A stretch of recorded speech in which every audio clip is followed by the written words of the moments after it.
safety and security net. Please take care to use and whether your own and or trains as underfoot surfaces may be affected by the weather. Government guidance states public transport. Hello again, and welcome back to our Glasgow South Moral Tram and Rail Group workshops. So we've since we've done anything, and somebody asked me to do a workshop on a kind of delicate subject, and that is track cleaning. A lot of folk have got a lot of ideas about track cleaning, and I'm going to show you our method, and I repeat, our method. I've looked at various different workshops on this, and there's various different opinions on different ways of doing it. But as a club, we just use our method, and if you take to our method, that's fine. If you don't, then that's up to you. So when I get a camera up set for that, I'll be back. So folks, here we are again, and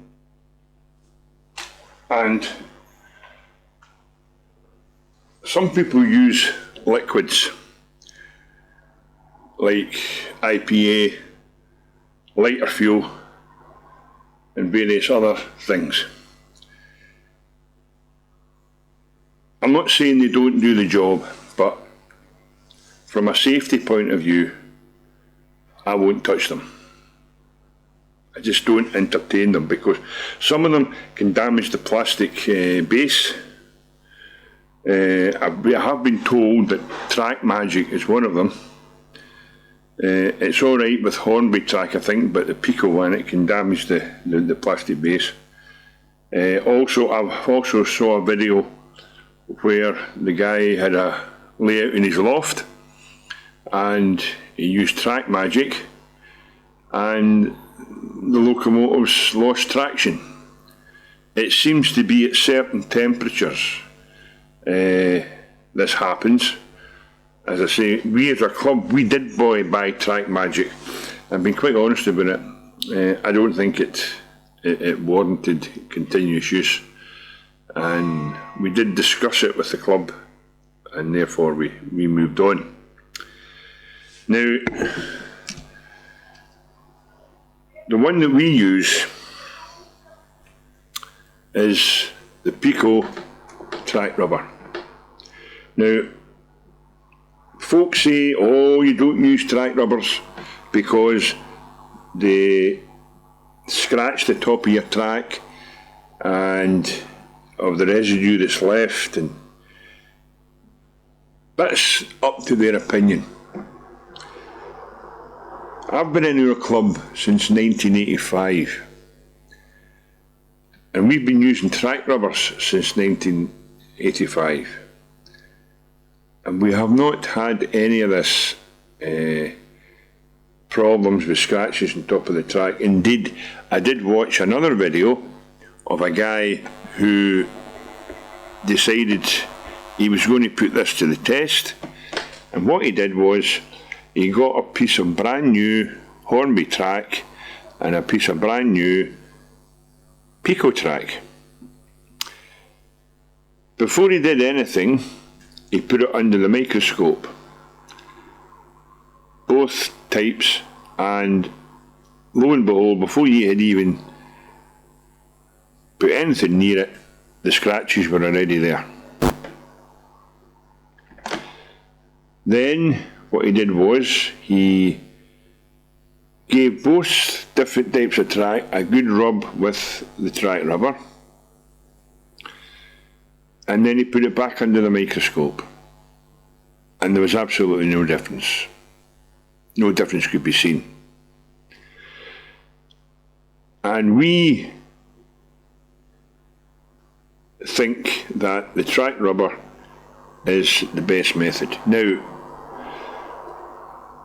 again, you've got to go back to the make of track rubber. Now, we got these great big ones, you know, the great big ones you get this size. And I'm going to admit then that we do, what I discovered was that these things were putting more dirt onto the track than taking off. I didn't like them at all, for that reason. The Pico track rubber, you can see the wee bits of metal inside it. It is abrasive, I'm not disputing that. But the problem with the other ones is, it just looks like a block of rubber, depending on what one it is, of course. And I just stopped using them and went back to the Pico one. Now, obviously, there's going to be dirt coming off the track onto the Pico track rubber, so you wash it in soapy water every so often to get the muck off. Now, I've got a bit of track here. I'll use this bit. This is the bit I used in the soldering demo, which I've had good reports on. And you can see that it's quite dull. And if I just take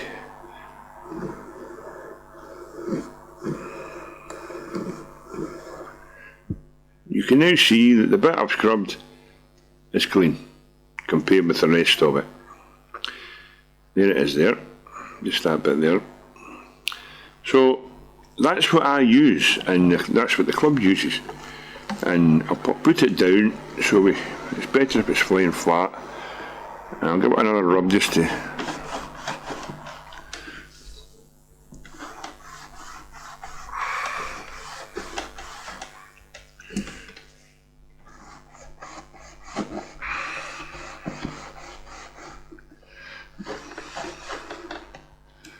now, there you have a perfectly clean bit of track.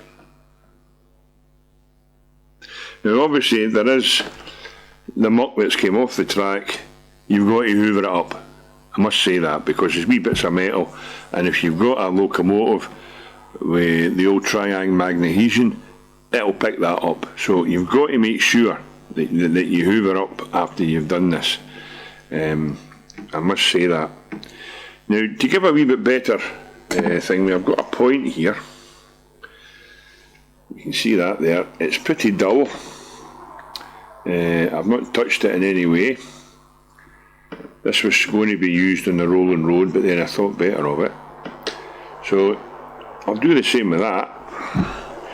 Give it a good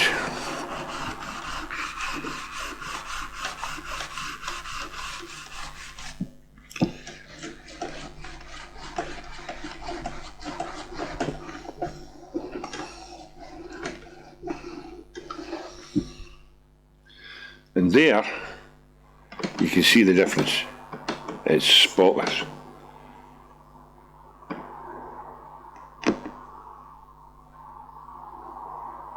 See?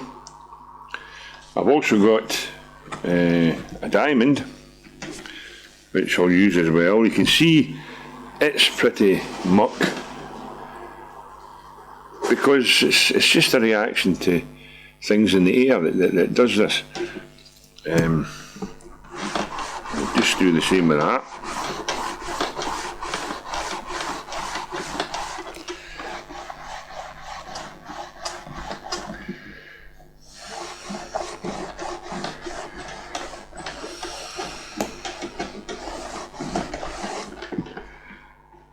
And there, and once again, you can see that it's pretty clean compared with what it was. It's spotless, really, you know. So there you have it. It's you take your pick of what you want to use. Now, most of you know that for cleaning wheels, I use teacup for car paintwork with cotton buds. And I had a guy come on to me and he said that he used teacup and the tracks seemed to get a black deposit on it. And he wasn't blaming the teacup, but he wondered if that had something to do with it. And he also said the premature failure of his traction tyres.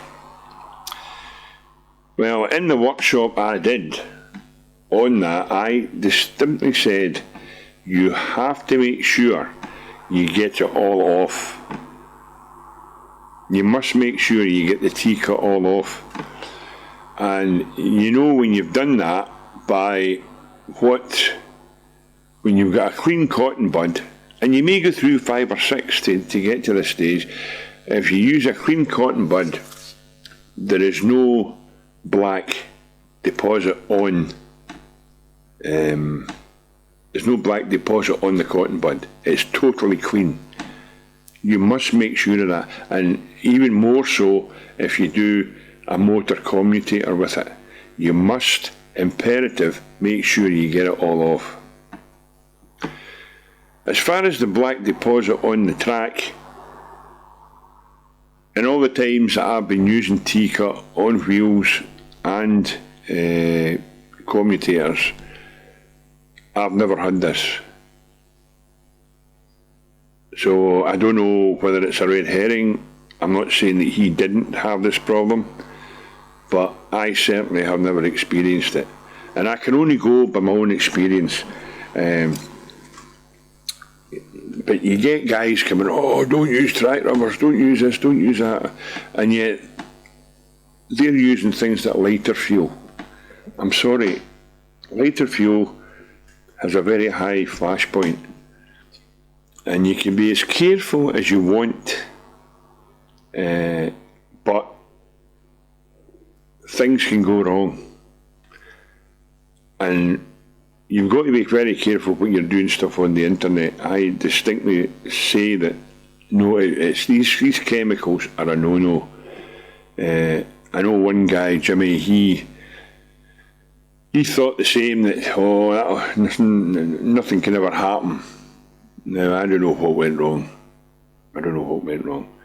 But somehow or other, whatever he was using ignited, and he ended up with first-degree burns. It was really quite dramatic.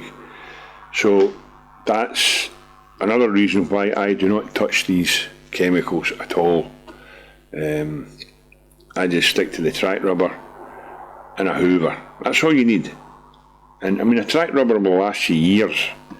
We've got 2 or 3 of them that have been at least 7 years old in the club, and we've never had a bit of bother with them. But we've just got to be sensible and hoover up any deposit. I mean, you can see here, I don't see any black deposits coming off here at all. There's another bit of track there.